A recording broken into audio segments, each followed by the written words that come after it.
One of my favorite features of Lightroom, and a feature I use all the time, is a graduated filter, which is found here in the tool strip. I can either click on this icon or just simply use the M key on my keyboard to open up the controls. Now, previous users of Lightroom may notice that no longer do we have button controls. It's only sliders. And I don't think anybody's going to miss the button controls. The sliders are much easier, more intuitive to use. So in this picture that you see in the preview window, the sky is blown out, and I want to just darken only the sky areas in a graduated way, much like I would do if I was shooting film and had a lens filter that we call the graduated filter that would have darkened just the sky area. But I can do that automatically here with the graduated filter. Under the effects, I'm going to choose exposure.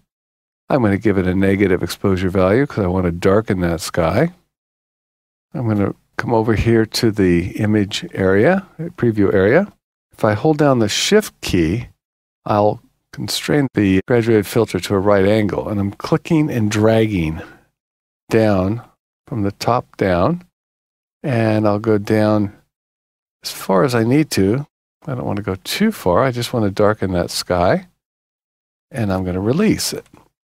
So now the graduated filter is in place, and you can see it's active by the black dot in the middle here, the circle. When that's active, I can come over here and move my exposure slider and darken it even more for even more dramatic effect. I can also work with these other sliders if I want to. You'll see here there's a pin that's already been established and it's not active. I'm going to get rid of that. I don't know how that got there. So I'll select that and I'll hit the delete key. It's gone. Go back up to this one. It's active. And once it's active, I can just work on that graduated filter there. Once the graduated filter is in place, like it is now, I can edit it.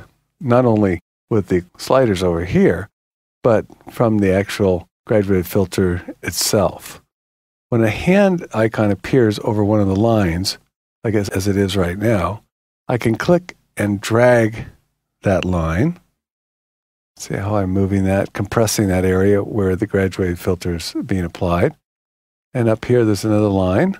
Click and drag. So I've narrowed the range of the effect by using the hand tool.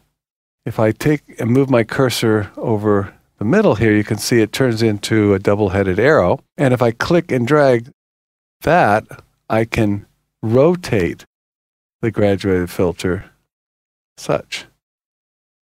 Okay, so this is all stuff that you can do at any time later, as long as that filter is active, which is designated by the black dot in the middle there. So I'm going to go ahead and get rid of that one by hitting the delete, and I'm going to start over again because that one gotten a little bit off.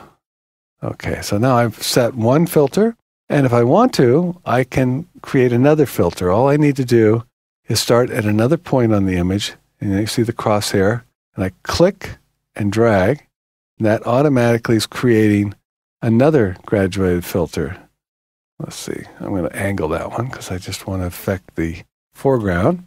And in this case, I'm going to move the exposure values to the positive so I can brighten up that area. So now I have a way of controlling the foreground and the background separately, all through the use of two graduated filters.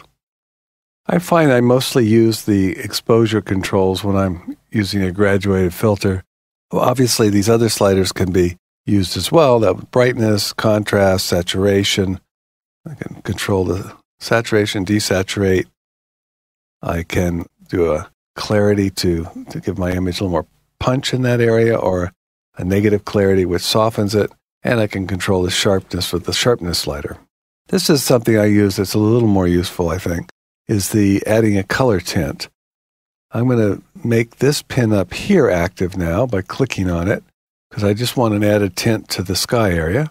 Now the X through the box here is telling me that there is no tint applied now. But if I click on that box, I can now select a color and add a tint. And you see how I'm doing that with the eyedropper tool.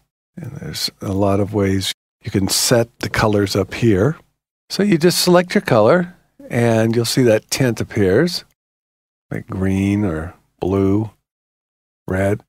If this color is a color that I want to have up here in my preset, these are all colors that you can determine. I right-click on one of the color swatches, and now I can select this swatch. I can now select the blue, or if I come back over here and I want that red, I want this swatch now to become the red color that I selected over here. So that way you can customize all these swatches, which are all ready to be clicked on, rather than going through the millions of colors that are available here. And if I decide I don't want any color at all, I'll click up here on the white and close this. And you can see now there's a X through the little box saying there's no tint. So that's the graduated filter. Again, like I said, this is one of my favorite features in Lightroom. I use it all the time, especially in the sky areas when I want to darken them. I've also used it in the past to create kind of a vignette effect by drawing 4 graduated filters from each side. But now in Lightroom 3, when we have the new post vignette features, which give you a lot of control over the vignette, I don't use that feature so much. So I'm using it mostly for the sky, as I've shown you here, but I'm sure you'll find lots of creative, cool ways to use this graduated filter in Lightroom 3.